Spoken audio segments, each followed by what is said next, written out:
Student net crackers में आप सभी का स्वागत है। स्टूडेंट राजस्थान पीसीएस ने अपना एक एग्ज़ाम निकाला है और इसी के साथ बहुत बड़ी खुशखबरी है उन सभी बच्चों के लिए जो असिस्टेंट प्रोफेसर की वैकेंसी का एक लंबे समय से इंतज़ार कर रहे थे। 1913 पोस्ट 1913 पोस्ट असिस्टेंट प्रोफेसर की राजस्थान में निकाली गई है और एक लंबा इंतज़ार इसी के साथ पूरा हुआ है। राजस्थान स्टेट 1913 प्रोफेसर्स की भर्ती कर रहा है और इसी को देखते हुए नेट क्रैकर्स आप लोगों के लिए ले आया है एक बहुत ही अफोर्डेबल कोर्स जिसमें आप राजस्थान में कहीं भी बैठे हो या थ्रू आउट द इंडिया कहीं भी हो आप इस एग्ज़ाम की प्रिपरेशन कर सकते हैं। महज 1999 रुपये में 19,999 के अंदर ये कोर्स आपको मिल जाएगा। 1999 में ये कोर्स आपको मिल जाएगा और अगर आप फर्स्ट 100 एप्लीकेंट्स में हैं जो अप्लाई कर रहे हैं इस कोर्स के लिए तो आपको सिर्फ 1400 का ये कोर्स मिलेगा। 27 जून से ऑनलाइन हमारा बैच स्टार्ट होने जा रहा है।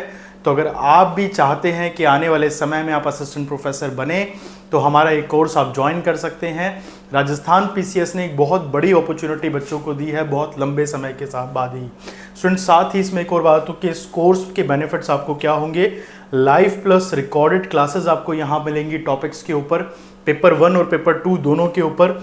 अपडेटेड पीडीएफ मटेरियल आपको मिलेगा। एमसीक्यू टेस्ट सीरीज आपको मिलेगी यहाँ पर जो कि आपके एग्जाम के पॉइंट ऑफ व्यू से स्पेशली डिज़ाइन की गई है। साथ ही यहाँ पर एक और इम्पॉर्टेंट अपडेट, हमारा जो टेलीग्राम चैनल है आप उसको ज्वाइन कर सकते हो। उसके ऊपर समय समय में आपको पीडीएफ नोट्स वगैरह सब कुछ फ्री ऑफ कॉस्ट मिलेगा। अब यहाँ पर मैं बात कर लेता हूँ पेपर 1 और पेपर 2 की। क्या है ये राजस्थान पीसीएस के लिए अगर आप प्रिपेयर कर रहे हैं तो देखिए, सबसे पहले मैं पेपर 1 की बात करता हूँ। क्या दिया गया है, इंडियन पॉलिटिकल थॉट्स की बेसिकली बात की गई है।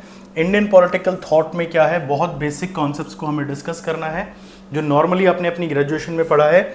मनु एंड कौटिल्य को आप पढ़ेंगे, धर्मशास्त्र, अर्थशास्त्र, ऐसे टॉपिक यहाँ पर हमें पढ़ने को मिलेंगे।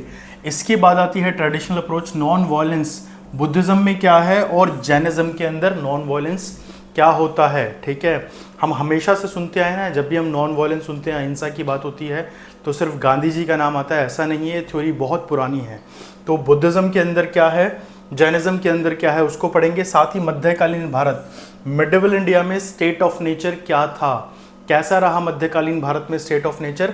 कुछ थिंकर्स को पढ़ेंगे, इस्लामिक थिंकर हैं ज़ियाउद्दीन बर्नी, अबुल फजल, हम लोग इनको पढ़ेंगे। साथ ही राजा राम मोहन रॉय, बहुत इंपॉर्टेंट रोल माना जाता है इंडियन पॉलिटिकल थॉट में। रेनेसा का एरा ये लेके आए थे, पुनर्जागरण की चेतना को पैदा किया था। दयानंद सरस्वती को हम पढ़ेंगे, इनके विचारों से स्वामी विवेकानंद प्रभावित हुए थे। सर सैयद अहमद खां को हम पढ़ेंगे। ईवी रामास्वामी नायकर, पैरियार, ठीक है, तमिलनाडु से जन्मे हैं नायकर और इनको साउथ का अंबेडकर कहा जाता है, इनके विचारों को समझेंगे। दादा भाई नारोजी को पढ़ेंगे, औरबिंदो घोष को पढ़ेंगे, गांधी जी को पढ़ेंगे, जवाहरलाल नेहरू भारत के पहले प्राइम मिनिस्टर, जयप्रकाश नारायण को पढ़ेंगे, जेपी को पढ़ेंगे हम लोग। ठीक है, राम मनोहर लोहिया गांधी जी के विचारों से प्रभावित, बी आर अम्बेडकर सोशलिज्म के मास्टर माने जाते हैं, कमला देवी चट्टोपाध्याय, इन थिंकर्स को आप अपने पेपर 1 में पढ़ेंगे। इसके अलावा पॉलिटिकल कॉन्सेप्ट्स एंड आइडियोलॉजी एक इम्पॉर्टेंट पार्ट है आपके सिलेबस का। पर्सपेक्टिव ऑफ स्टेट, क्या है स्टेट, राज्य किस प्रकार से कार्य करते हैं, किस तरह के होते हैं, ideal, liberal, Marxist, post colonial, ठीक है, आदर्शवादी राज्य क्या हैं। ठीक है, इसके साथ आप पढ़ेंगे कि किस प्रकार के राज्य जो होते हैं उदारवादी कहलाते हैं, मार्क्सवादी। पोस्ट कॉलोनियल स्टेट क्या है, पोस्ट कॉलोनियल की अगर मैं बात करूं तो जब भारत से उपनिवेशवाद चला गया उसके पश्चात क्या हुआ यहाँ पर उसकी बात करेंगे। सबऑल्टर्न स्टेट्स की हम लोग यहाँ पर बात करेंगे। सॉवरेनिटी, संप्रभुता क्या होती है, शक्ति क्या है, अथॉरिटी, लेजिटिमेसी, ठीक है, कानून क्या है, कानून की विधियाँ क्या हैं, सब पढ़ेंगे। Right, liberty, equality, justice, citizenship, ये सारे बेसिक कॉन्सेप्ट हैं पॉलिटिकल साइंस के जिसको आप पढ़ेंगे। अधिकारों की बात होगी, स्वतंत्रता की बात होगी, समानता की बात होगी, न्याय की बात होगी और क्या है हमारी नागरिकता उसको भी हम समझेंगे। डेमोक्रेसी जैसे कॉन्सेप्ट, क्लासिकल कैसे थे, लिबरल कैसे हैं, मार्क्सिस्ट थ्योरी में डेमोक्रेसी कैसे डिस्कस की जाती है उसको पढ़ेंगे। मॉडल्स ऑफ डेमोक्रेसी, रिप्रेजेंटेटिव क्या होती है, प्रतिनिधित्व क्या होती है, पार्टिसिपेटरी भागीदारी में क्या होती है, डिलिबरेटिव डेमोक्रेसी को पढ़ेंगे। पॉलिटिकल आइडियोलॉजी, उदारवाद लिबरलिज्म, मार्क्सवाद मार्क्सिज्म, कंजर्वेटिज्म मतलब रूढ़िवाद या संकीर्ण विचारधारा जहां पर पाई जाती है। आपको बता दूं कि अगर आप हिंदी के स्टूडेंट हैं तो आपके लैंग्वेज आपको जो कोर्स में मिलेगा, बायलैंग्वेज टॉपिक्स यहाँ पर हम डिस्कस करेंगे। हिंदी और इंग्लिश दोनों ही मीडियम के बच्चों को फ़ायदा होने वाला है। और क्योंकि राजस्थान में जो मेरा अपना एक्सपीरियंस रहा है वो ये है कि हिंदी मीडियम के हमारे बहुत सारे छात्र हैं, तो उनको फोकस करते हुए, उनके ऊपर ध्यान केंद्रित करते हुए आपके लेक्चर्स में हिंदी का बहुत ज़्यादा इस्तेमाल होगा। जितनी भी टर्म, जितने भी शब्द मैं इंग्लिश में इस्तेमाल कर रहा हूँ वो हिंदी में भी हम डिस्कस करते हुए यहाँ पर चलेंगे। कंपेरेटिव पॉलिटिक्स या कंपेरेटिव गवर्नमेंट कई बार बोल दिया जाता है, तुलनात्मक स्तर पर ये किस प्रकार वर्क करती है, कार्य करती है, उस पर बात करेंगे। With special reference to constitutional framework कहा गया है कि आप पढ़िए, आप तुलनात्मक राजनीति को पढ़िए, गवर्नमेंट को पढ़िए, पर किसके रेफरेंस से पढ़िए, किसके संदर्भ को लेके पढ़िए। UK, USA, France, China and Canada, इन देशों में किस प्रकार से चलती है हमारी कॉन्स्टिट्यूशनल गवर्नमेंट्स, उनको ध्यान में रखकर उनसे कंपेयर करना है। कॉन्स्टिट्यूशन, संविधान क्या है, कितने प्रकार के होते हैं। कॉन्स्टिट्यूशनलिज्म इन थ्योरी, संविधानवाद बोलते हैं हिंदी में इसको, ठीक है। और इसकी प्रैक्टिस, अब आपको बता दूं कि कॉन्स्टिट्यूशन और कॉन्स्टिट्यूशनलिज्म में क्या फ़र्क होता है। कॉन्स्टिट्यूशन बेसिकली संविधान है, वो सही से चल रहा है, ये संविधानवाद है। तो इस तरीके से ये सारे टॉपिक वन बाय वन हम करते हुए यहाँ पर चलेंगे। अब इस टॉपिक्स की अगर मैं बात करूँ कि ये सारी चीज़ें आपने पहले भी पढ़ी हैं और कहाँ पढ़ी हैं, आपने अपनी ग्रेजुएशन के अंदर इन सारे टॉपिक्स को पढ़ा है। Indian institution, constitution and institution, तो सबसे पहले क्या आ रहा है आपका, making of Indian constitution. History जो है, इतिहास जो है, उससे शुरू करेंगे भारत के संविधान के बनने का। फिर प्रेम्बल क्या है, फंडामेंटल राइट, मूलभूत अधिकार, directive principle of state policy, राज्य को क्या मिला है, फंडामेंटल ड्यूटी आपकी क्या क्या है, इन सबको पढ़ेंगे। फ्रेमवर्क क्या है हमारे कॉन्स्टिट्यूशन का, फेडरलिज्म किस तरह से है, सेंटर स्टेट रिलेशनशिप, ये सारे बेसिक टॉपिक हमारे हम पढ़ते हुए चलेंगे। यूनियन एग्जीक्यूटिव क्या होता है, प्रेसिडेंट का क्या काम है, प्राइम मिनिस्टर, जुडिशरी हमारी किस तरह से काम करती है, स्टेट एग्जीक्यूटिव किस तरह से काम करता है, ये सारे टॉपिक पढ़ेंगे। बहुत ही नॉलेजेबल टॉपिक हैं, बहुत अच्छे टॉपिक हैं। अगर आप प्रिपेयर कर रहे हैं आरपीएससी के लिए या अगर आप फ्यूचर में यूपीएससी भी देने जाएं तो इन सब टॉपिक्स की ज़रूरत पड़ने वाली है। यहाँ पर देखिए अगली यूनिट आपके लिए बहुत इंटरेस्टिंग, पेपर 1 में हमारे क्या है, हम पढ़ेंगे theories and concept international relation, अंतर्राष्ट्रीय संबंधों में क्या सिद्धांत होते हैं, आइडियलिस्ट कौन होते हैं, आदर्शवादी लोग, रियलिस्ट, ठीक है, ये वो हैं जो उदारवाद या आप कह सकते हैं आदर्शवाद के खिलाफ नजर आते हैं आपको, कौन है, यथार्थवादी, ठीक है, नियो रियलिज्म, समय के साथ किस तरह से बदल रहा है, सिस्टम क्या होते हैं, मार्क्सिज्म क्या है, फंक्शनलिस्ट कौन होते हैं, कंजर्वेटिज्म एंड डिपेंडेंसी, ठीक है, रूढ़िवादी लोग जो हैं और जो निर्भरता का सिद्धांत है उसके ऊपर बात करेंगे।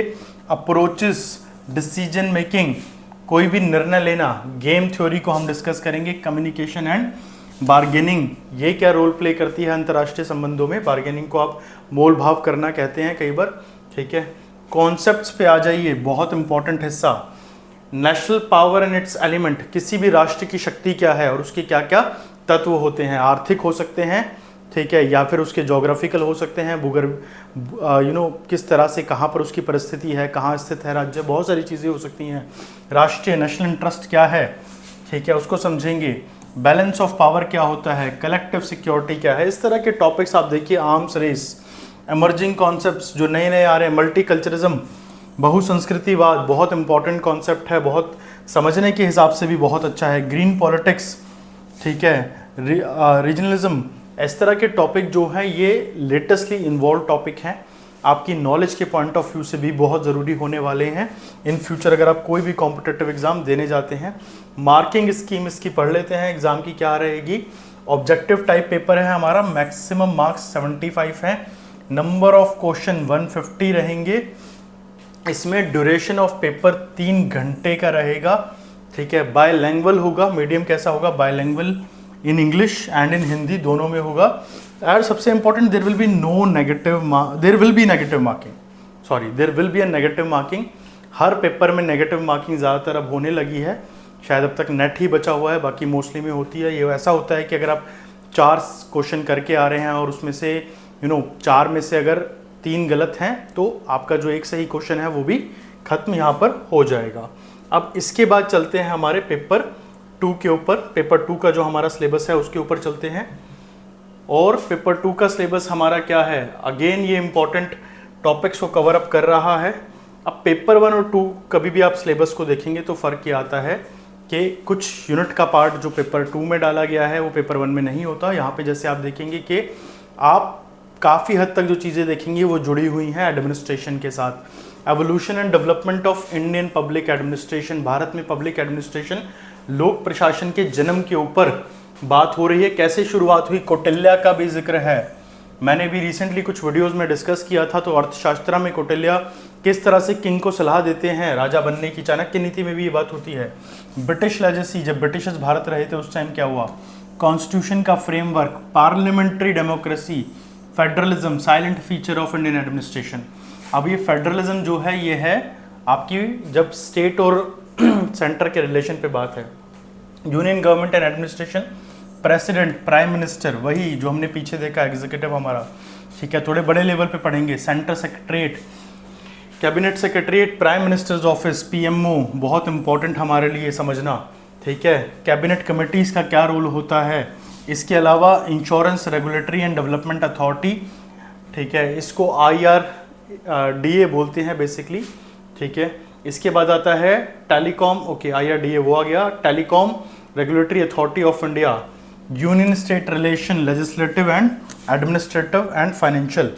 इसी के साथ नीचे है स्टेट एडमिनिस्ट्रेशन। अब फर्क यही आ गया, देखिए फेडरलिज्म की बात हो रही है तो पहले यूनियन गवर्नमेंट के क्या फंक्शन है, अब स्टेट क्या क्या रोल निभा रहा है उस पर हमने डिस्कशन किया। इसके बाद अब देखिए अगले टॉपिक क्या है हमारे, local self government, urban rural. Bharat 3 tier system को फॉलो करता है, यूनियन लेवल पे या सेंट्रल लेवल पे, फिर स्टेट लेवल पे, फिर आपके पंचायती राज इंस्टीट्यूशन। कब डेवलपमेंट हुई, कैसे हुई, 73rd and 74th constitutional amendment क्या है, रूरल लोकल बॉडीज़ को आप लोग डेवलप किस तरह से डिस्कस करेंगे। राजस्थान का तो इम्पॉर्टेंट रोल है यहाँ पर, जो बच्चों ने कॉन्स्टिट्यूशन पढ़ा है उनको पता होगा मैं ऐसा क्यों कह रहा हूँ। पर्सनल एडमिनिस्ट्रेशन आएगा, constitutional framework of civil services, ठीक है। Classification, recruitment, training, promotion, capacity building, conduct of discipline, neutrality, इस तरह के टॉपिक्स को आप यहाँ पर डिस्कस करने जा रहे हैं। और आपकी रिक्रूटमेंट एजेंसीज में यूपीएससी को भी पढ़ेंगे, यूपीएससी के हेड कौन है इनको भी डिस्कस करेंगे। फाइनेंशियल एडमिनिस्ट्रेशन आता है, अलग अलग कमेटीज़ की बात हो जाएगी। पार्लियामेंट्री कमेटी, बजट क्या है हमारा, ठीक है। कंट्रोल ओवर फाइनेंस जो है, auditor general of India, CAG की बात यहाँ पर होगी, ठीक है। ये सारे पॉइंट्स हम डिस्कस करते हुए सिलेबस में अपने सिलेबस को आगे बढ़ाएंगे। अब आप ये देखिए, जब आप स्पेसिफिकली इस सिलेबस को देख रहे हैं तो आपको समझ में आ रहा होगा कि मैक्सिमम हिस्सा कॉन्स्टिट्यूशन ऑफ इंडिया का है, तो उसके ऊपर हमें स्पेशली फोकस करके चलना होगा। इस यूनिट में हर एक टॉपिक को हम 1 बाय 1 डिस्कस करने वाले हैं। अगला हमारा जो यहाँ पर टॉपिक है वो है 7th पॉइंट, जो है हमारा इकोनॉमिक पॉलिसीज एंड प्लानिंग क्या है इंडिया के अंदर। साइलेंट फीचर्स को डिस्कस करेंगे। Economic policies since independence, Bharat की आज़ादी से लेके अब तक क्या पॉलिसीज रही, यहाँ पर जो प्राइम मिनिस्टर्स रहे भारत के उसके ऊपर भी डिस्कशन हम लोग करेंगे, क्योंकि उससे भी बहुत फ़र्क पड़ता है। Mixed economy and industrial policies Bharat की किस तरह से रही, न्यू इकोनॉमी मॉडल जो भारत ने अपनाया वो क्या रहा, नीति आयोग बना हमारे सामने आया, पहले प्लानिंग कमीशन हुआ करता था, अब नीति आयोग आया, national development council, public sector enterprises in India, ये सब हम लोग पढ़ेंगे। टाइप्स क्या क्या होते हैं इनके वो पढ़ेंगे। साथ ही देखिए लिबरलाइजेशन, प्राइवेटाइजेशन एंड ग्लोबलाइजेशन, 3 बहुत इंपॉर्टेंट मॉडल हैं हमारे सामने। एलपीजी इसको बोलते हैं, इसको डिस्कस करने वाले हैं हम लोग। लिबरलाइजेशन बेसिकली है उदारवाद, पॉलिसीज़ के अंदर उदारवाद लाना। प्राइवेटाइजेशन जो निजीवाद है उसको कहा जाता है, निजी संस्थान ज़्यादा पैदा करना। आजकल आप सुन रहे होंगे कि बिजली निजी हो गई है, रेलवे हो रही है, एयरलाइंस हो गई है। ग्लोबलाइजेशन वैश्वीकरण, दुनिया में जो हो रहा है उसके हिसाब से काम करना। इसके अलावा देखिए अकाउंटेबिलिटी एंड कंट्रोल, कभी भी आप किसी भी गवर्नमेंट के बारे में पढ़ेंगे, कोई भी कॉन्स्टिट्यूशन होगा हमेशा अकाउंटेबिलिटी की बात करेगा। एडमिनिस्ट्रेटिव अकाउंटेबिलिटी क्या है, रिस्पॉन्सिवनेस क्या होती है, रिस्पॉन्स क्या आप किसी चीज़ की रिस्पॉन्सिबिलिटी ले रहे हैं उसके ऊपर बात है।